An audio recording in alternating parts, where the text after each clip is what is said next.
Ladies and gentlemen, our guest today became financially free at the age of 29. He also, in his 20s, bought a $2.4 million house and house hacked it so that he was living for free.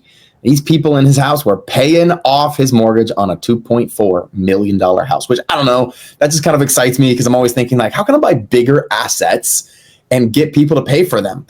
Because one thing I don't think investors think about enough, at least in today's market, is like, how much am I paying off this debt every month?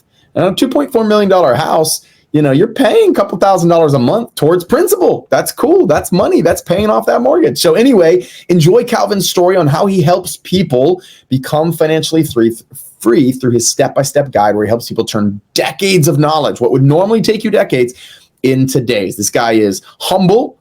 This guy knows his stuff. This guy is a real talker about the struggles of real estate and how sometimes it's going to hit you in the face, and you've got to be able to keep going. Enjoy the episode.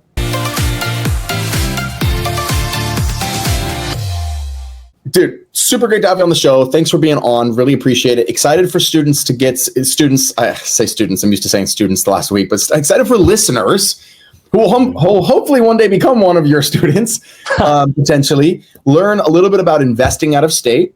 Learn a little bit about the process you went through from, look, you had a W-2 job, you were getting paid well, but you made the difficult and courageous decision to quit that W-2 job, Calvin, which I'm super excited to kind of share that guide. And now you take what took you 5.5 years and you get people to compress that into, we have this little saying on the show that we say a lot. I think it's actually a Tony Robbins quote, if I'm giving total credit to who credit is due. He says, hey, you want to find a mentor that can help you turn things that would normally take decades into days. And that is what Calvin does.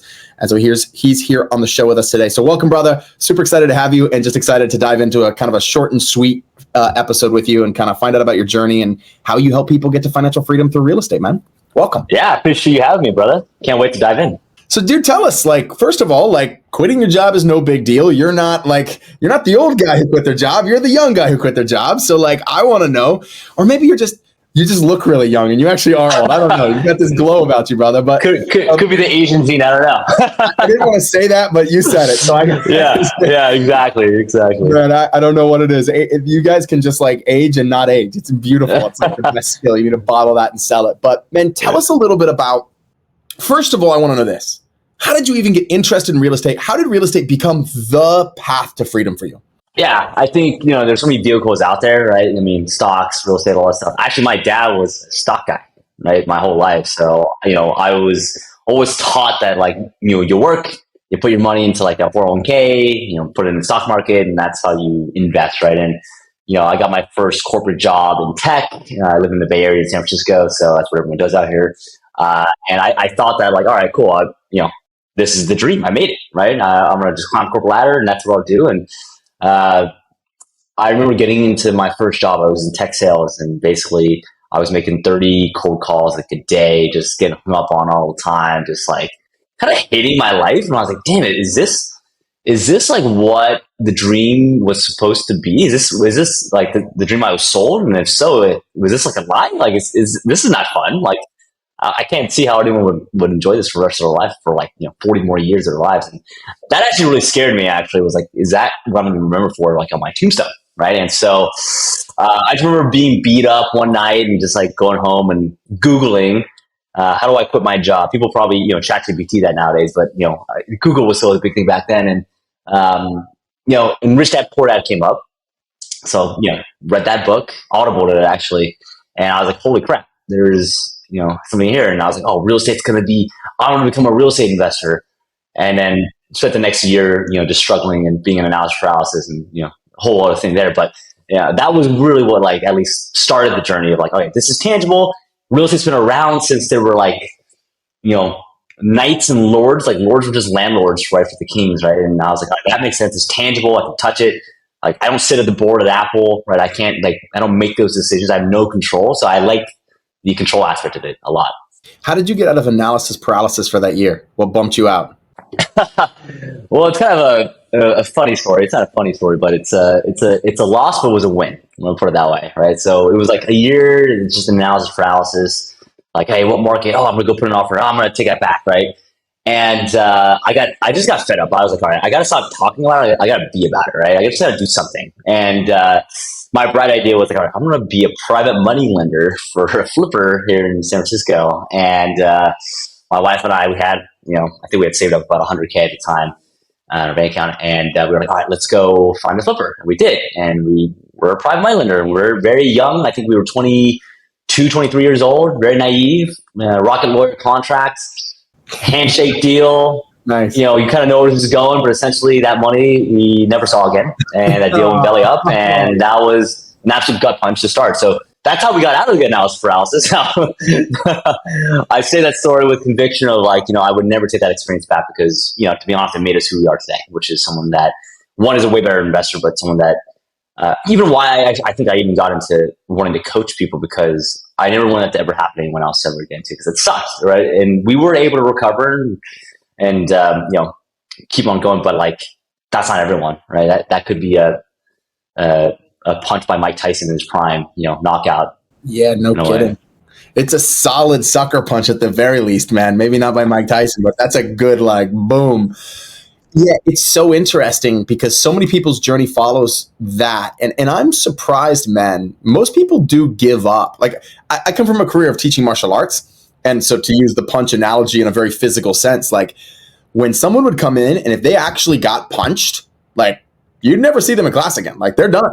Like if they got hurt, and usually we'd be like, "Oh no, John got hurt in his second class. Like now, we aren't going to sell that membership ever again." So the fact that you took a punch like that and then came back and said, "Okay, now let's go in." You got to tell me a little bit about that. I mean, was there like a behind the scenes conversation with a wife that was like, "Hey, baby, I'm sorry, I lost $100,000, but like." Now I want to go buy a house. Like, what did you do there? There was a lot of things, a lot of emotions. I'm not going to sit here and say like, oh yeah, like, that happened. And you were like, you know what? We're good. We'll make it through. No, it was like a week of just like, crying on the floor. Like, oh my God, like like, what am I doing? I'm an idiot. Like all the negative self-talk, self-doubt, all that stuff. Right. And I can remember it was actually my wife who was like, hey, Calvin, like, like this absolutely does suck, but like, what's the learning lesson here, and how can we, make sure that we never make the same mistake ever again, and we'll just chalk up to very expensive education, right? And one day we'll look back at this and laugh. And she was right. Wife's always right? Like, we look back at that story, and I don't know if we'd laugh, but we definitely smile and say, you know what, like if we didn't have that experience, we wouldn't be where we are today. And that's how we look at every single situation. And Sam, like to your point too, like you mentioned, everyone has this kind of story, right? Everyone I know that has done many, many things well has a story like this. And I think you kind of need it. It's kind of a rite of passage. I hate to say it, but it's kind of a rite of passage, right? If you're going to make it in the long run for something like this to happen. It'll happen at some point, whether it's in the beginning, like it did for us, or sometime in between. Hell, it still happens to us, from time to time. But, what's the gift in it is that I've been through the experiences many times now that I have thicker skin. I'm like, you know what? Yeah, this freaking sucks.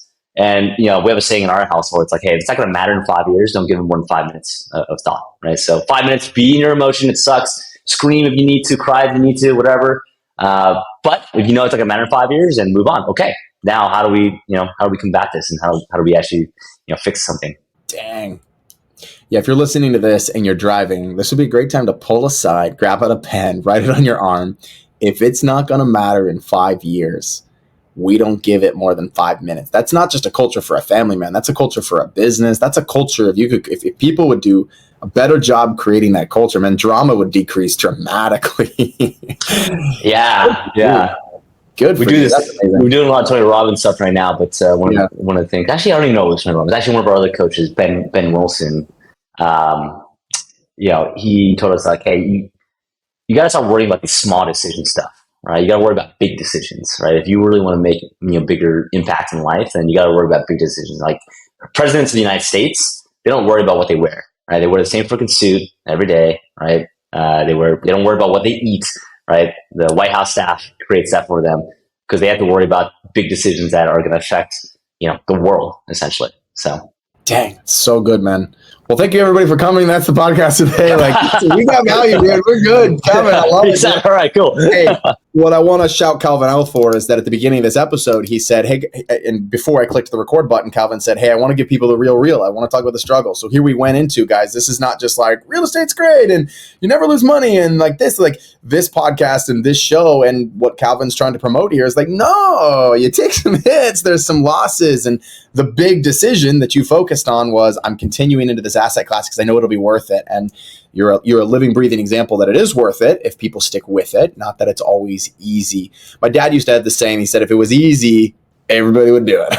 It's just the truth, man. Heck yeah, man. And I feel like we're in a society right now that like our society is a very like that. I wish it happened yesterday, like get it done yesterday. It's so fast, like, you know, almost like the influencer kind of model, but like it isn't. Like this is, I mean, real estate's one of those things that like I learned at I would say, you know, in my early 20s at least, that like I saw these old dudes and I'm like, how did you make it? Kind of thing. And they're like, real estate. I never knew what that meant.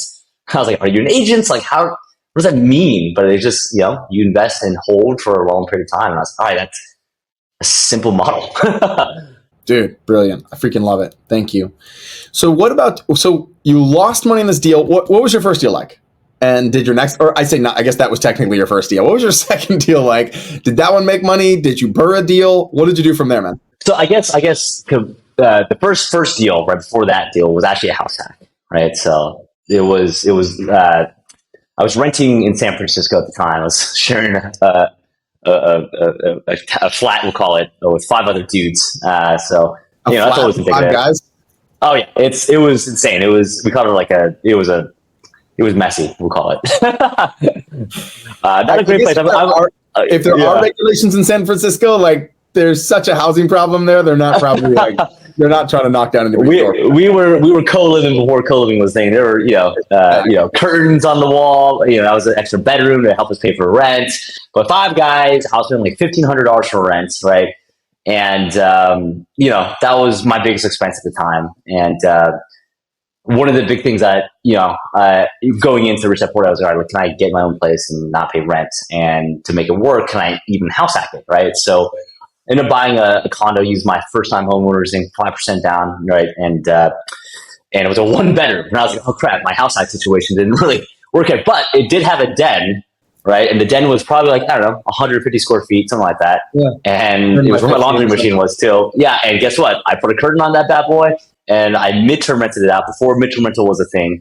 We emptied it to, you used to be a lot of coding boot camps in the city where like people would want to transition into being a software engineer essentially. And people would stay for like 3 months, 3 to 6 months at a time, right? So I'd rent it out for like $1,200. My mortgage plus my HOA was two grand, right? So my expense went from $1,500 from rent to net $800. So I halved it, right? Just by that. And that was helping me save, almost like 10 grand a year, right? So that was huge. Man, we say it on the show all the time, but like most people's biggest expense in their life is housing. Like it just is, right? Most people. And so if you can half that or 25% reduce it or, and this is maybe a good segue into what you're doing right now. It's like you've created financial freedom now. You're a multimillionaire now, but you still got an ADU. Like we're still trying. And I'm doing the same thing with my wife, man. It's like we're like always figuring out like, well, how can we buy a bigger house and produce income from it in some way? Like tell us a little bit about what you're doing with the ADU and kind of, I know that's obviously a big thing in California right now that they're trying to push and trying to make it easy to make, but tell us how your brain thinks about that and maybe what the scoop is on that. Yeah, I think it was so even we bought our house in 2020, right? Right when COVID started, April, or it was March, right? And then, after the first 2 weeks, my wife said, we gotta get out of here. My 700 square foot condo, right? And me being, I'm in full blown investor mode at that point. So if you're in investor mindset mode, you're like, okay, how can I save money? Like you said, like, hey, how can I always make revenue off something, right? And so I was like, all right, well, one stipulation, babe, we'll go buy a house, right? Is that if the numbers work, right? So I looked at every single house as a primary as an investment as well. And so when we found this house, it had the ADU, right? And we're like, wow, this is pretty sweet. And so, I'll always kind of just, I'll always get real numbers with you guys, but like our mortgage was, and this is May of 2020. So mortgage rates were in the 2s at this point, which was awesome. We bought a $2.4 million house. It was a big jump mortgage wise. I mean, we went from like a $2,000 monthly expense for housing to about 11, right? And principal interest, 11,000 a month. Yeah. So I was like, all right, that's a mental hurdle for sure. And then, were you working your W-2 job at this time, or no? Had you quit that yet? Still working my W-2 at this point. Okay, got it. Thankfully, because that's how I qualified. You needed that. Okay, got it. Yeah. We literally, hey, there's a lesson in of itself. Buy the house. Yeah, exactly. By the hair of our debt to income, we qualified for everything, and we had just enough cash for the down payment, everything, right? It was stars aligning with everything. Anyway, so mortgage was like $7,800, right? Just the PI, and we had the ADU. And I was like, oh, cool. Well, how much can we get for the ADU? Okay, we could get about $3,000, right, for the ADU a month.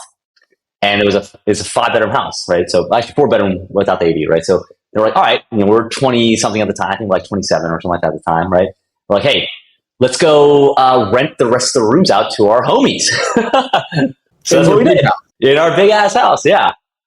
And so we rented each room out to friends of ours, right? And we're still young, we're not married, we're still dating, kind of thing. And I did the math. Each room, we're getting about $1,200 each room. So you do the math on 4 bedrooms.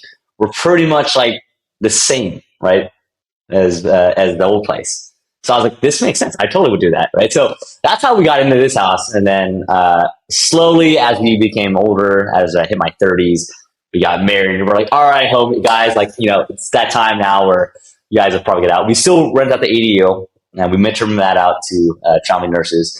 But now we have our house at least to ourselves. But some of my listeners are going to get on you, man. They heard you mention 30s and the word older in the same sentence, and I think they checked out right there, dude. I'm giving you a hard time, but no, man. Hey, man, I think that's just the next chapter, I guess. Yeah. No, so. I know.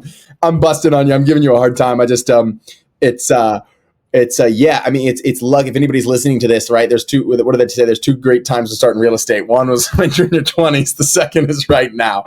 So it's so cool though. And I know we've got some younger listeners to this podcast too. And I think it's so cool to hear what they, what you're able to do at a young age if you just kind of take that step. And I think it was Warren Buffett who said like the 30-year mortgage is the best. I think he called it, and don't quote me on this exactly, but I think he called it the best debt product in the entire world. Like, and you're able to use that to buy a $2.4 million house in your 20s, right? Yeah. That's crazy, dude. Amazing. Yeah, it was crazy. And I think one thing to put on that too is like it was good debt, right? Because essentially, we're paying a couple grand, I think, on top, the difference, right? But I mean, like the tenants were paying off our mortgage, right? So like throughout the whole time of my life, living wise, until more nowish, right?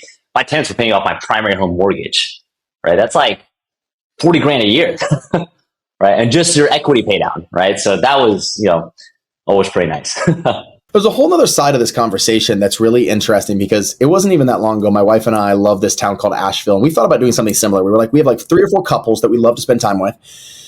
And there was this big house, like huge, like 5,800 square foot house on the mountains, long range view for like 40 miles, like all these mountains, layers of mountains. And we were like, why don't we just like buy this house? Like we don't need it, but what if we have our suite and they can like our friends Austin and Ashton can live downstairs and they can have their suite and all of this. And we'll like co-live this thing with but there is an interesting thing of like, and obviously we decided not to do that, but like the community aspect of this is really interesting. Like I bet, and you can correct me if I'm wrong, Calvin, but you've got memories from living with 5 guys in a flat that are you probably have stories for days that we could fill up 2 podcasts with, right? Like, yeah. We probably can't tell on this side of the podcast, but yeah, there's a lot of stories. That's more of a Rogan podcast kind of situation, but.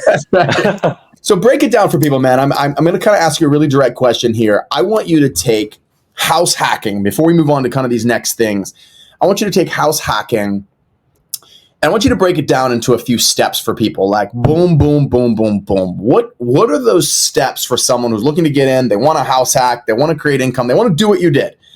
Is there anything that they need to be aware of? Is there anything they need to be worried about? Talk to me about that. I mean, we just heard your process. So I'm now kind of, that was your story. Now kind of break it down to us analytically and say, hey, step 1, step 2, step 3, maybe 3 or 4 steps, kind of big chunk it.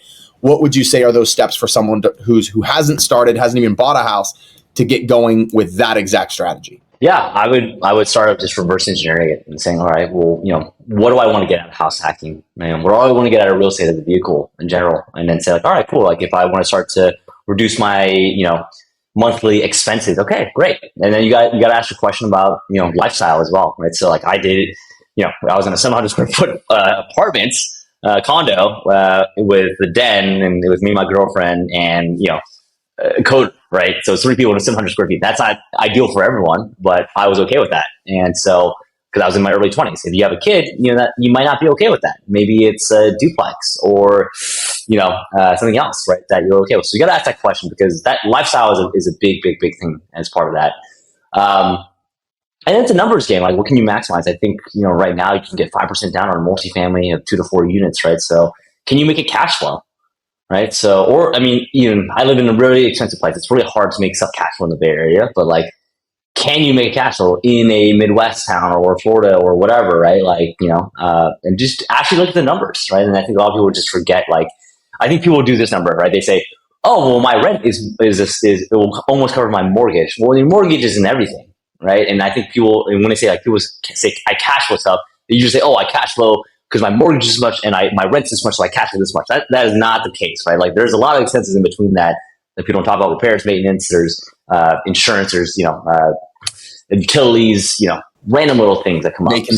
Vacancies, yeah, exactly. So do the actual math on it is really big. How do you walk people through that actual math? You have a calculator that you use with your students, where you just plug everything in. Like, what's the best way for someone to kind of walk through that math? I think Bigger Pockets even has like a public calculator people can use too. I've never used it, but I know they've got one too. Yeah, I've used it before. Yeah, it's good. It's really easy to plug in these numbers. So we have I personally like spreadsheets still, because real estate, every single deal is different. Like, there's always something that's off, right, by something. So Bigger Pockets is great if you just want to plug and play, everything. But, to get more advanced on it, like, yeah, if you have a spreadsheet that can kind of dictate all these different things, loan terms, all that stuff too, that helps a lot too. So, man, when did you decide to pull the trigger on quitting your job? And what about your situation? Was it, hey, I had some other things lined up? Like, what about your situation gave you the confidence to quit what, by all means, a tech job in the Bay Area is like, that's legit?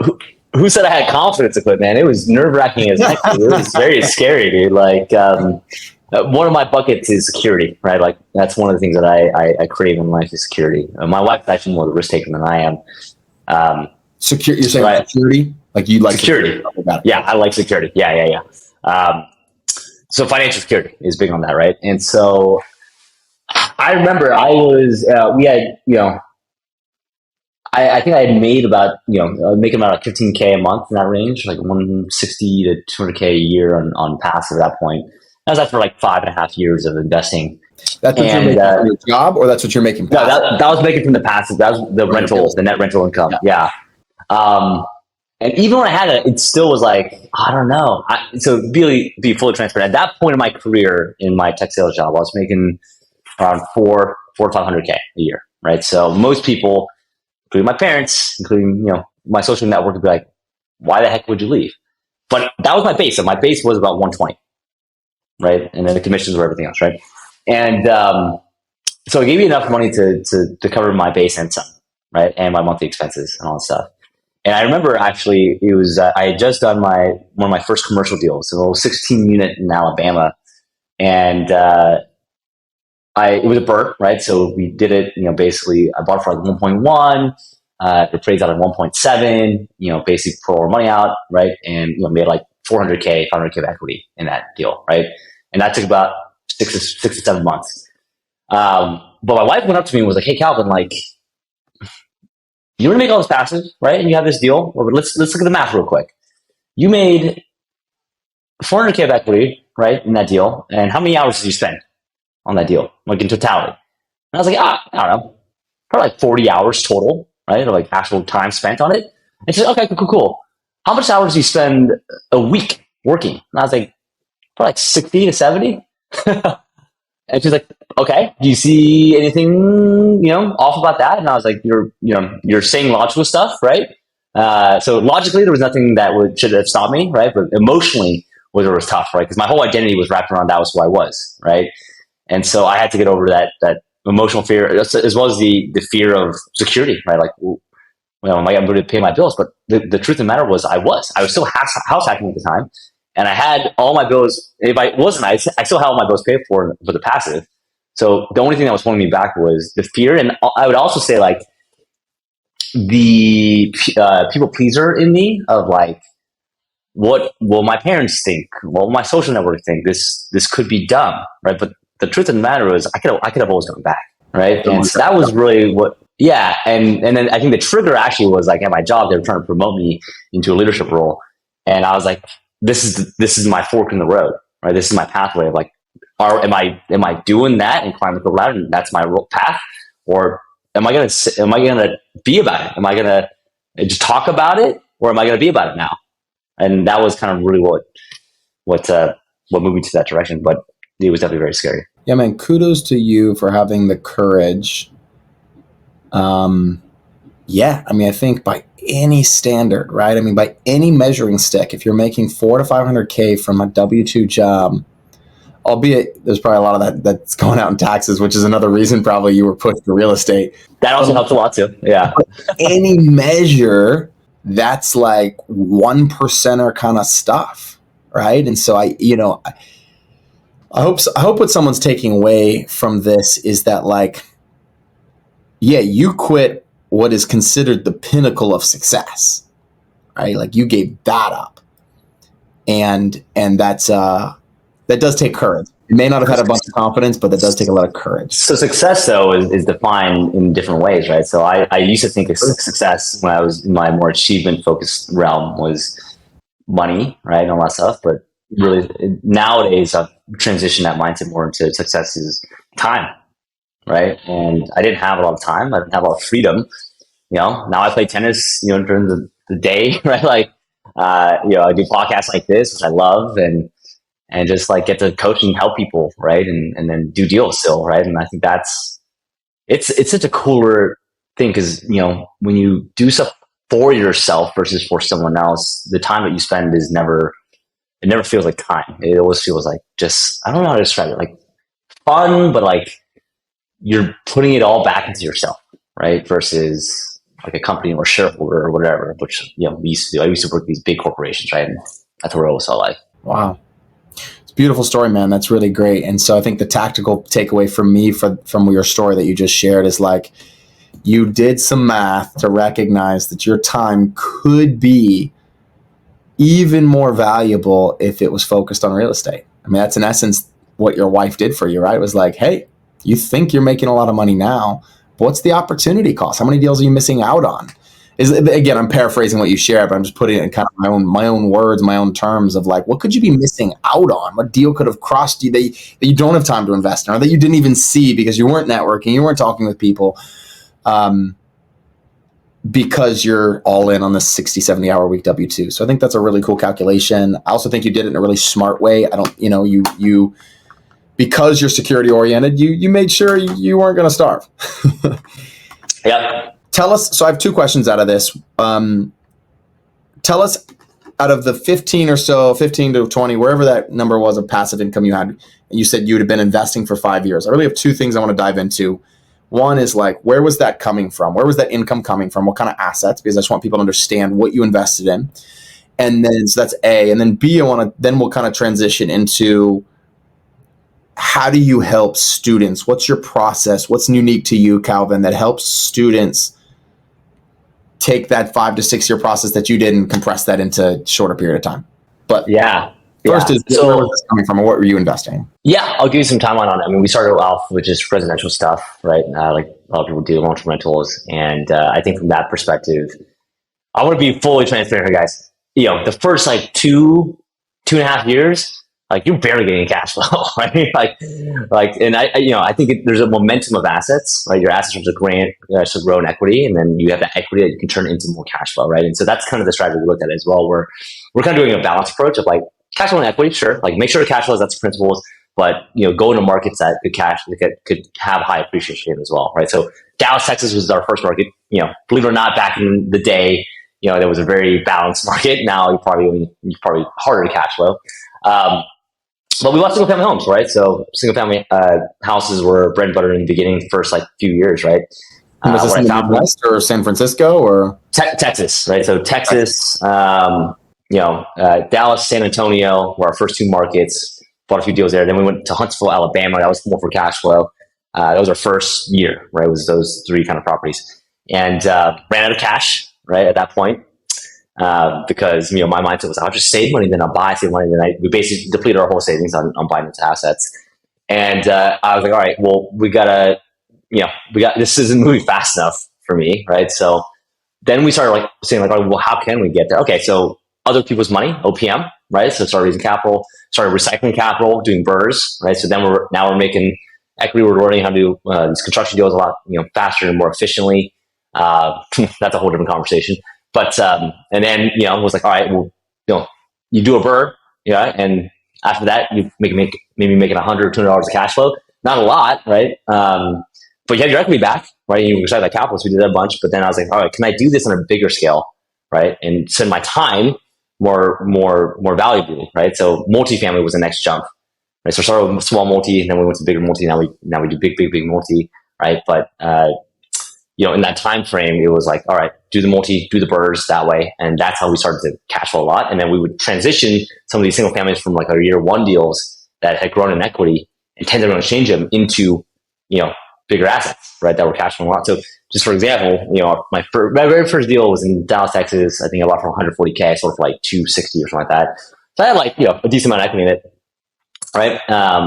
And then I basically we'll say it was like $100K of equity. I forget how much it was exactly, but I had $100K of equity in that I could get an 8% cash on cash return, right? Versus my return on equity back in when I had it, I had 100K of equity, but I was only getting a couple $100 of cash flow a month, right? So that's not the best use of my equity, right? So then we start tendering and exchanging them into bigger assets like multifamily that get an 8% cash on cash, and that's how we started to really do it. But that didn't happen. The momentum of assets didn't happen until like year 3, year 4, and I think that's what people don't understand is like, oh, like it should happen a year in. Like nowadays, there's a lot more vehicles, and back then there was no short-term rentals or MTRs or co-living or anything like that. Like now, there's a lot more creative ways you can do stuff. I didn't know any of this stuff back then. I didn't do any BRRRRs until my 3rd year, like I said. So that compression of time that I work with my students on is actually just understanding what's out there option-wise first, what they're capable of doing first off. Like, because I think every human's different, right? They all have different income and expenses. We all have different financial situations. We all have different risk tolerances, time they can spend, expertise as well. So what I like to focus on is reverse engineering that, saying like, all right, if it's 10K a month that you want to get to in 3 years, how do we reverse engineer to get there, right? And you have this much starting capital and this much assets that we can play with. Because sometimes, and I've worked with students where they have assets, but they don't have cash flow. So we're playing a game of reallocation and optimizing the asset set to cash flow. That's what they want. Some of them are like, hey, I don't have any assets, but I have a good paying job right now, and I need to start. I know I need to start investing smartly, right? So then we'll start to create a game plan that way. Okay, buy these kind of properties year 1, buy these year 2, refi year 3, kind of thing. Temporary 1 year 4. So that's how we compress the time and really just make it more focused for people. Yeah, man, that's there's a lot to unpack there. So what are you most? I want to ask, what asset classes? I mean, you see a lot of students. You're helping them get into financial freedom. You're helping them compress, do these deals, which we'll move into in a second. What are you most bullish on as an asset class right now? Most bullish on of an asset class right now. So I personally am focused a lot on like multifamily, right, in general. And Multifamily? Because I think there is a lot of distress right now, and we're seeing a lot of deals happen right now. In residential, things seem to be okay, depending on your local market. Austin right now is getting hit pretty hard, but like I know where I live here, residential is doing fine right now because there's just such a lack of supply. There's no land here, hard to develop, blah, blah, blah. Texas is a little easier to develop kind of thing, but in residential, there's not, you have the 30-year fixed mortgages, like Warren Buffett said. They're an asset at 2.6%, 3%. I think it was like 40%. Don't quote me on this, but I think 40% of all loans right now are like under 4% or something like that. So those guys are not touching it unless rates come down. So, supplies and stuff. Now that interest rates are high, not a lot of builders are building a lot of houses because construction costs are too high, right? So there's a gap right now that we're going to continue to have a supply problem in residential. Multifamily, right? The issue was more of a debt thing, right? People were getting bridge debt that's coming to the market right now, or people valuations went down because interest rates went up, cap rates went up too. They got kind of caught with their pants down. So, right now, I'm just talking next year, 18 months, right? Like very bullish on being able to buy multifamily because you're seeing a lot of fire sales, discounts. We're seeing a lot of that. We just did a deal last month. Same thing, kind of a fire sale. They had to save our deal, refi. They had to bring $7 million of cash into the deal to do that deal, right? So they had to sell good assets to basically pay for that, right? So that's kind of what we're seeing a lot right now, and that's coming more and more into the market.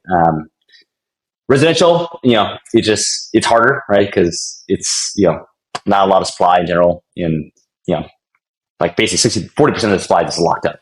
Yeah. What is your thought on, and this is obviously something that we focus a lot on in this podcast, and part of the reason I wanted you on is because I wanted you to share your house hacking journey and just how simple of a strategy that is for people to reduce their living expenses, even pay down their mortgage, even for buying like a huge big house and being able to cover your mortgage. It's like super crazy. But my question for you is, what do you think of this idea of kind of combining the multifamily with the single family strategy? So you're like, co-living where you're not living in it, but it is still truly an investment. You might have 6, 7, 8 people sharing a home, adults sharing a home. So you kind of have like a multifamily, it's like a multifamily asset, but in a single family with single family debt and in a single family home. Which is great debt. Yeah. Which is great debt, right? It's kind of been a theme of this conversation. It's like, how can we get more stuff on 30-year fixed mortgages, right? Everybody should be asking that because it's just what I love about, and just a little sidebar on the 30-year mortgage, what I love about it, and I think this is kind of the rest of that Warren Buffett quote is like, he goes, because if the interest rates go up, you're locked in. But if they go down, you refinance and you take advantage. It is literally a no-lose situation. You cannot lose with a 30-year fixed mortgage because you can't, unless there's some like crazy long prepayment penalty or whatever. But that's not normally. Unless you were born in a period where 30 years that only rates go up, which is never happened in the history. Right. Yeah. But yeah, to your point, Sam, I love that. I think you also kind of last time we talked, like kind of like opened my eyes of like, oh yeah, it's actually only under one roof. Because even my multi-families, I have multiple ACs, multiple windows, multiple roofs and all that stuff. But I love that. I mean, house hacking, I would recommend anyone, right? Like as a first step, if you can house hack, that is the best way in general, right?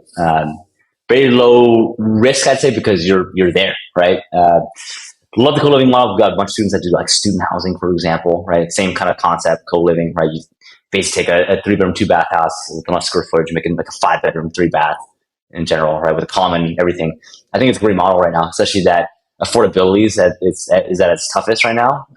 People are not building more, right? So, or building as much as we should or have in the past. So I think it's a great model in general. It's very unique. I think it's just more of the mindset and psyche for people to like, hey, this is basically an apartment, right? But it's just a house, which in theory should actually be nicer, right? Because you'd be in nicer neighborhoods and all that stuff too. And so I think it's a really smart idea in general. Cool, man. Yeah, I just wanted your opinion on that, and knowing how kind of all in you are on the multifamily. There's a lot of benefits to multifamily, right? It's like, hey, if 3 people leave, the asset isn't like completely generating nothing, or 5 people leave even, or whatever you have, especially as you're doing some bigger deals. So you get some of those same benefits doing the co-living model. But I was just curious your thoughts on that and kind of how that crosses over with multifamily. I'll also share it to my wife. When we were dating, she had bought a 4-bedroom house as well. We kind of had a competition who could buy a house first, kind of thing. But we got it bought at the same time, and she had rented out each bedroom, right? And she was living there, but she was actually even renting out her room on the weekdays as well, and then living at my house, even though I had never asked her to move in yet, right? But she was basically so she was co-living, right? She was like house hacking the house hack kind of thing. And so a lot of creative ways you can do it. She house hacked you. She house hacked me. Yeah. We always kind of joke around about that.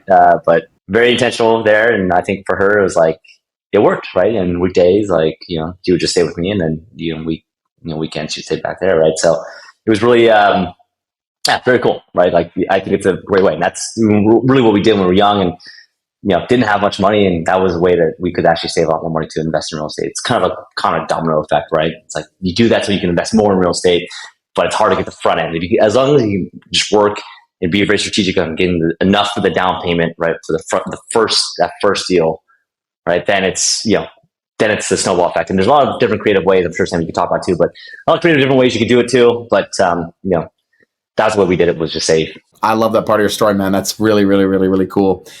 I'm still tripping at the idea of like, anybody should be tripping like, ooh, like where my brain goes is like, how can I buy a $2.4 million house and not have to pay for it? Like, and man, in North Carolina, get enough bedrooms, dude.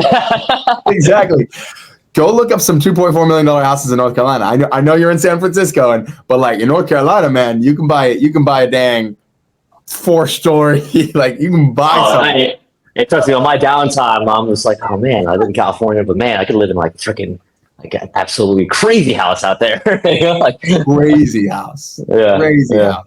Horse barns, pool, guest house, I mean, the whole nine. We got friends of like garages, like the big man cave garages kind of thing. I'm like, huh. So, man, I want to kind of, as we kind of wrap this up here, I want to move into how you coach people, because, one of the things I said when we first started this episode was that you use a process, you use your process, and you use your knowledge and you use your experience to turn decades into days for other people. So how do you do that? What's your step-by-step guide to really getting people into their first deal? How do you do that? How do you coach them? And just take us through a little bit of your process. Maybe give us that experience. Pretend like I'm coaching with you for a bit, or someone listening to this is your student, and kind of guide us through the Calvin Chin poster child model. And I want people to get an idea for how you help them, how you support them, how you coach them. And I also want them to understand, if for some reason they don't decide to do coaching, that there is a path here. Yeah, 100%. So I think a lot of it was we basically just took what we did over our whole investing career and said, like, what do we do? And then we reverse engineered that into kind of our kind of guidelines, our framework, if you will. And the framework is very simple, right? With the caveat, right? The caveat is that every single person is different, right? So the framework for everyone is going to be different, but how the tactical aspect after that is the same, meaning that the real estate process is the same, but what the plan is different, is kind of more philosophy. Right? If I'm someone that is for example, a high W-2, and maybe I'm a nurse or a doctor or something like that, I don't know if I need cash flow right away. Maybe I should go to equity first, right? I should actually focus more on my skill on equity, right? And then I could get the equity and then change it into cash flow down the road, because we'll grow faster, right? So we'll look at every single person and really create a game plan, right? And say, like, all right, like I said, next 5 years, Sam, I want to make $10K a month of passive income. Okay, cool. I have $50K to start with. How do I actually do it? Okay, so year one, we're doing these type of deals. This is the cash returns that you need to hit and the IRR that you need to hit. And these are the type of asset classes that can actually hit that, right? Whether it's co-living or STR or BRRRR and Bs is what I have to call them, or whatever, right? So then now we know what that is, then we can focus on, right? And we'll go over year by year and kind of forecast out what we have to do. But I only want people to focus on just that first deal. And then that first deal, then we will focus on the tactical aspect, which is very similar to all deal structures. Okay, what market fits to that kind of deal, right? How do I build up my team? How do I analyze the deals? How do I actually do due diligence, negotiate, and then how do I, most importantly, people don't talk about this stuff, is operate the deals, right? Like, people do not talk about that enough. It's not about just buying, I'm an investor, I bought a deal. No, you got to operate the freaking deal, right? Like, that's what's most important. So there's also this thing as passive income, I'd say. The word actually like using more is actually leveraged income, because nothing's passive in life. I like that. David Green says passive-ish income. I like that too. Passive-ish, right? So that's kind of the kind of framework that we use, and then because everyone has a different path, right, and different starting point and a different timeline of what they want to do, then the type of deal that they do should be different. Hell, like someone that has like 3 kids and no time but has cash, different than someone that is a 22-year-old that has time but no cash, right? Right? It's going to be a totally different story there, because there's no one size fits all. So that's the framework that we use, right? And then I think a big part of those, 80% of this is all psychological, right? Because you'll do something, and 20% tactical. You do something, you're like, oh, I'm going to go do it, and then you get punched in the face. You get sucker punched, right? And then you're like, I'm going to give up. But really, it's that in those moments are what defines you. Like, are you going to give up, or are you going to keep on going? Because real estate's one of those really simple concepts. If you just stay in the game for a long time, it will make you wealthy. Look at any chart out there for median home price over the last decades. It is like this, right? And actually, I encourage all your listeners, actually, even look at the stock market. Look at the S&P 500 since since the Great Depression. It's like this, right? right? But it always goes up the graph, right? So can you weather the lows of the lows, right? To just to hold. And actually, my dad taught me this was that like it does not matter if you're a long term holder, which everyone should be in real estate, then it does not matter. If you can hold it, and then you have the principles, which is the cash flows from day one, it will create wealth for you. Dude, that's so beautiful. Yeah. So you've got a framework to do it. And what I'm hearing you say is the tactical side of things is not that complicated. There's a process, there's a system for it, and then there's a psychological side of it, of being able to take hits and being able to move forward. What are the other pieces of the psychological side? What else does someone have to get right in the mind or get right in their head, so to speak, before they can crush it in real estate? Yeah, I think the other mentality I'd say that I see a lot of my students is not only the grit that we just talked about, but two is being open to ask for help. I think we come from a society in America where it's like, I did this all by myself.